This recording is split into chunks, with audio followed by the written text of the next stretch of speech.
अंतरिक्ष युग की शुरुआत से मानवता ने ब्रह्मांड, हमारी आकाश गंगा, सौर मंडल का बेहतर अध्ययन करने और बाहरी जीवन के प्रमाण खोजने के लिए कई नई तकनीकों का विकास किया है। इस छोटे से प्रकाश के छिद्र को देखें जो अंतरिक्ष में है। वह हम हैं, वह ग्रह पृथ्वी है। 25 अगस्त 2012 को अपने प्रक्षेपण के 35 साल बाद वॉयेजर 1 ने हमारे सौरमंडल को छोड़ दिया। बाहर जाते समय उसने 3.7 अरब मील दूर से पृथ्वी की एक फोटो खींची, इससे पहले कि उसने शक्ति बचाने के लिए अपने कैमरे बंद कर दिए। अब यह इंटरस्टेलर स्पेस में पहुंच गया है और 43 साल और 4 महीने के बाद भी यान डीप स्पेस नेटवर्क का उपयोग करके संचार करता है। लेकिन वॉयेजर 1 ने पाया कि इंटरस्टेलर स्पेस हमारी सोच से कहीं अधिक विचित्र है। हमने क्या खोजा और यह इतना महत्वपूर्ण क्यों है? सन 1964 की गर्मियों में नासा ने नासा जेट प्रोपल्शन प्रयोगशाला में सौर मंडल के बाहरी ग्रहों का अध्ययन करने के तरीके विकसित किए। इंजीनियर गैरी फ्लैंड्रो ने भविष्यवाणी की थी कि 1970 के दशक के अंत तक बृहस्पति, शनि, यूरेनस और नेपच्यून ग्रहों का एक दुर्लभ संयोग होगा जो केवल प्रति 175 वर्षों में एक बार होता है।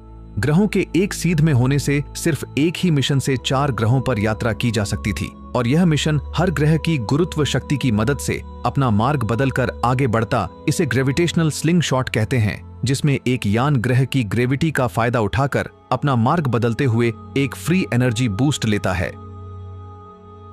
उदाहरण के लिए सबसे दूर के ग्रह वरुण तक की उड़ान में केवल 12 साल लगेंगे बजाय 30 के। मैरिनर जुपिटर शनि परियोजना की शुरुआत 1972 में $360 मिलियन की लागत से हुई। मार्च 1977 में लॉन्च से कुछ महीने पहले मिशन की महत्ता के कारण प्रोब्स के नाम बदलकर वॉयेजर 1 और वॉयेजर 2 रख दिए गए। वॉयेजर्स में ऐसे इनबिल्ट कंप्यूटर्स थे जिन्हें रीप्रोग्राम किया जा सकता था, जिससे शोधकर्ताओं को प्रोग्राम बदलने और किसी भी समस्या को तुरंत ठीक करने में सहायता मिलती थी। 20 अगस्त 1970 के दशक के 17वें वर्ष में वॉयेजर 2 को सबसे पहले अंतरिक्ष में भेजा गया था। वॉयेजर 1 के प्रक्षेपण से 16 दिन पहले, लेकिन क्योंकि यह बृहस्पति और शनि तक पहुंचने के लिए लंबवत मार्ग पर था, तब तक वॉयेजर 1 इससे आगे पहुंच चुका होगा।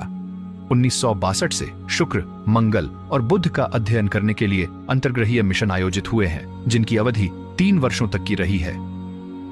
लेकिन ये यान पर्याप्त समय तक चलना चाहिए था ताकि नासा के ग्रैंड टूर परियोजना का हिस्सा बन सके, जिसमें 4 गैस के दानव ग्रहों बृहस्पति, शनि, यूरेनस और नेपच्यून का अध्ययन करने के लिए 2 यानों की आवश्यकता थी। लेकिन बाद में यह सुझाव दिया गया कि वॉयेजर 1 और 2 केवल 2 ग्रहों का दौरा करें।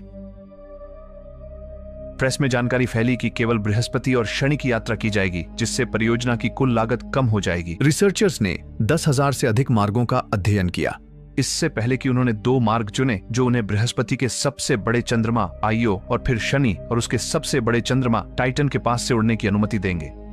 ये मार्ग अंतरिक्ष यान को यूरेनस और नेपच्यून की ओर बढ़ने का अवसर भी देता था। शोधकर्ताओं के मन में एक अन्य ग्रहों की सभ्यताओं द्वारा इन जांचों को अवरोधित करने का विचार था। अमेरिकी खगोलशास्त्री कार्ल सेगन ने अपनी टीम के साथ एक सुनहरा रिकॉर्ड बनाया।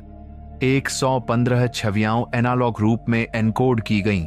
55 भाषाओं में बोले गए मानव अभिवादन, पृथ्वी की विभिन्न प्राकृतिक ध्वनियां जैसे हवा और बिजली, पक्षियों और व्हेल जैसे जानवरों की ध्वनियां और दुनिया भर की विभिन्न संगीत इसमें डाले गए ताकि दूसरी सभ्यता अगर इसे खोजे तो वे हमारे बारे में जान सके।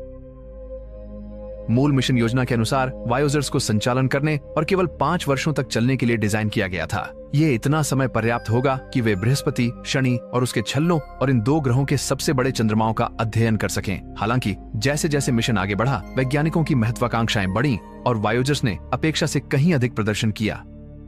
5 मार्च 1969 को वॉयेजर एक बृहस्पति के करीब पहुंच रहा था और 1,73,983 मील दूर था और उसके चंद्रमाओं आयो और यूरोपा की तस्वीरें खींचने में सक्षम था। और हालांकि बृहस्पति हमारे सौर मंडल के सबसे अधिक अध्ययन किए गए ग्रहों में से एक था, रिसर्चर्स को इन ग्रहों की नए एंगल्स से नई तस्वीरें मिली और इनके बारे में नई जानकारी मिली, जैसे कि ये कोई एलियन ग्रह हो। जुपिटर के सबसे करीबी चंद्रमा आयो की नई छवियों में पीले, नारंगी और भूरे सतह के रंग थे, जो वैज्ञानिकों को ज्वालामुखी चट्टान का सबूत दिखा रहे थे। आयो पर कम से कम 8 सक्रिय ज्वालामुखी देखे गए जो अंतरिक्ष में सामग्री उछाल रहे थे, और जब वोयाजर उसके पास से गुजरा तो इसके शानदार चित्र पकड़े गए। आयो सौर मंडल में सबसे अधिक ज्वालामुखीय सक्रिय पिंड निकला। लॉन्च के थोड़ा अधिक 1 साल बाद वॉयेजर 1 नवंबर 12, 1980 को शनि के निकट पहुंचा। उम्मीदें काफी हद तक पूरी हुईं और शोधकर्ता शनि के बारे में अपनी समझ और ज्ञान को विस्तार करने में सक्षम हुए। 3 नए चंद्रमा खोजे गए, प्रोमेथियस, पैंडोरा और एटलस। लेकिन सबसे बड़ी उपलब्धि शनि के सबसे बड़े चंद्रमा टाइटन के बारे में नई जानकारी प्राप्त करना था। यह सौर मंडल का एकमात्र चंद्रमा है जिसकी मोटी वायुमंडल है। इसी तरह यह खोजा गया कि शनि के वातावरण की ऊपरी परतें 7% हीलियम और बाकी हाइड्रोजन से बनी है।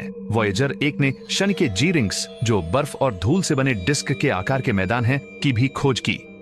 एक और दिलचस्प खोज शनि का छठा सबसे बड़ा चंद्रमा एन्सेलेड्स था, जिसे पता चला कि यह अन्य सभी वस्तुओं की तुलना में अधिक सौर प्रकाश परावर्तित करता है, क्योंकि इसकी सतह पर ताजा साफ बर्फ है। इसकी तस्वीरें ली गईं जो इसकी गड्ढों से भरी सतह दिखाती थीं, जिससे संकेत मिलता है कि सतह के नीचे कुछ भूगर्भीय गतिविधि हो सकती है, जो इसके नीचे तरल सागर के लिए गर्मी का स्रोत हो सकता है। लेकिन वॉयेजर 2 अपनी कुछ खोजें करने वाला था। 9 जुलाई 1989 को वॉयेजर 2 ने बृहस्पति के सबसे करीब पहुंचकर इसकी और इसके चंद्रमा आयो की एक अद्भुत तस्वीर खींची, जिसमें आयो की छाया जुपिटर पर दिखाई दे रही है।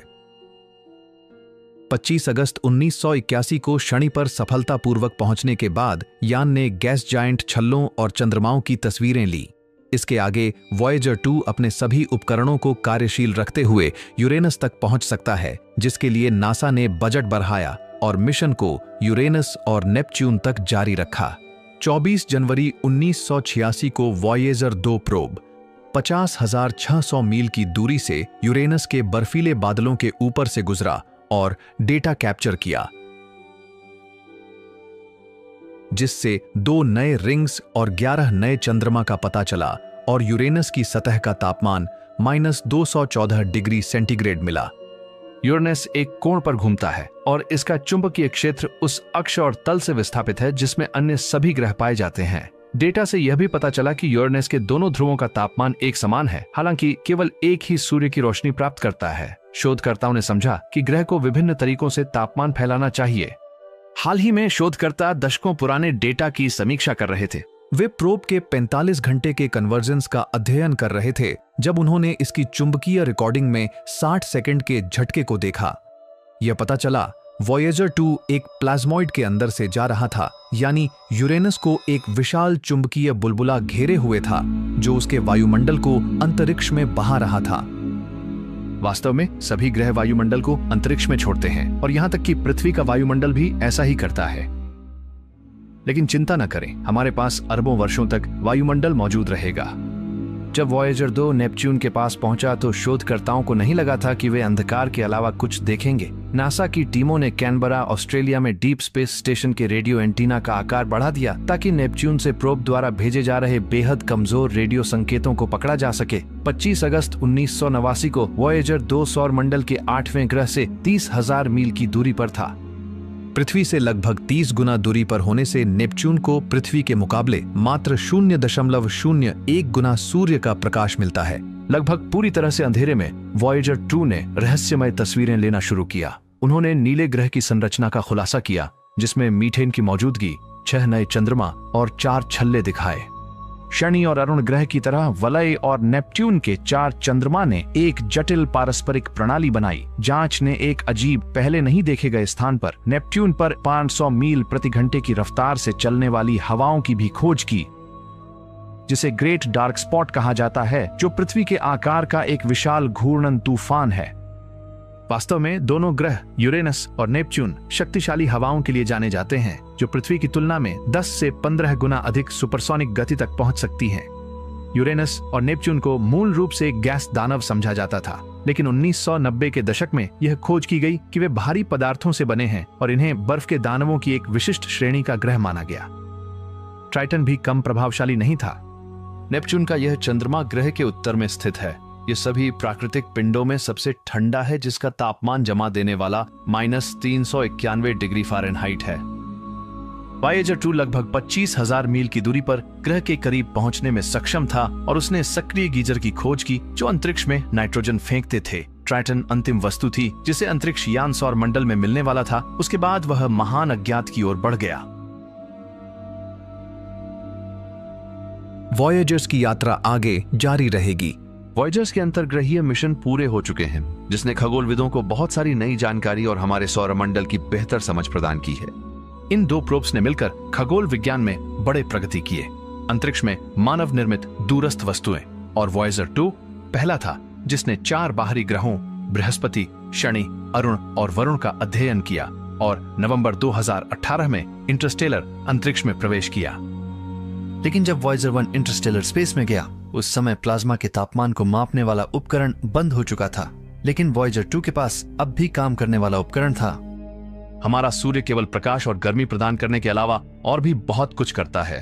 पूरा सौर मंडल अंतरिक्ष में यात्रा कर रहा है और एक बुलबुले से घिरा हुआ है जिसे हेलियोस्फीयर कहते हैं। ये बुलबुला लगातार सूर्य से आने वाले प्लाज्मा द्वारा फुलाया जाता है और इसे सौर पवन के रूप में जाना जाता है। ये सूर्य के अग्रभाग से 11 अरब मील तक फैला हुआ है जो सभी 8 ग्रहों और उससे आगे को घेरे हुए हैं। और यह अच्छी बात है क्योंकि हेलियोस्फीयर के बाहर इंटरस्टेलर स्पेस में विकिरण स्तर और कॉस्मिक किरणें बुलबुले के अंदर की तुलना में कहीं अधिक हैं। सूर्य की सौर हवाएं पूरे सौर मंडल की रक्षा कर रही हैं क्योंकि यह अंतरिक्ष में उड़ रही है। हेलियोस्फीयर प्लूटो के क्षेत्र से काफी आगे तक फैला हुआ है जब तक यह टर्मिनेशन शॉक तक नहीं पहुंचता, जहां इसकी गति अचानक धीमी हो जाती है क्योंकि बाहरी अंतरतारकीय माध्यम का दबाव होता है। वॉयेजर 2 ने खोजा कि इंटरस्टेलर माध्यम कम से कम 54,000 डिग्री फ़ारेनहाइट था, लेकिन प्लाज्मा इतना पतला और फैला हुआ है कि वॉयेजर 2 के आसपास का तापमान अत्यंत ठंडा रहा। वॉयेजर्स ने इंटरस्टेलर अंतरिक्ष में सौर मंडल के बाहरी क्षेत्रों का अध्ययन करने के लिए पूरक मिशन शुरू किए हैं। ये दोनों जांच उपकरण अभी भी अंतरिक्ष में तेजी से आगे बढ़ रहे हैं और कभी भी सौर मंडल में वापस नहीं आएंगे और उनके आगे केवल अनंत अंतरिक्ष है। नासा की वेबसाइट पर वॉयेजर्स की वास्तविक समय में स्थिति दिखाई जाती है। वे हर दिन पृथ्वी से और दूर होते जा रहे हैं और ये पॉसिबल है कि वे अंतरिक्ष में न जाने क्या कुछ अजीब खोज लें। वे अंतरिक्ष में पृथ्वी से भेजे गए एकमात्र योद्धा है जो हमारे सोलर सिस्टम को पार कर चुके हैं और अगर कोई एडवांस सिविलाइजेशन इन्हें डिटेक्ट कर पाती है तो उन्हें हम पृथ्वीवासियों के बारे में पता चलेगा। तो दोस्तों, आपको क्या लगता है, क्या हमारा ये कदम पृथ्वी के लिए खतरे से खाली होगा या नहीं? कमेंट में जरूर बताएं। मैं मिलता हूँ आपसे किसी अगले वीडियो में। तब तक के लिए ब्रह्मांड की सैर करते रहिए।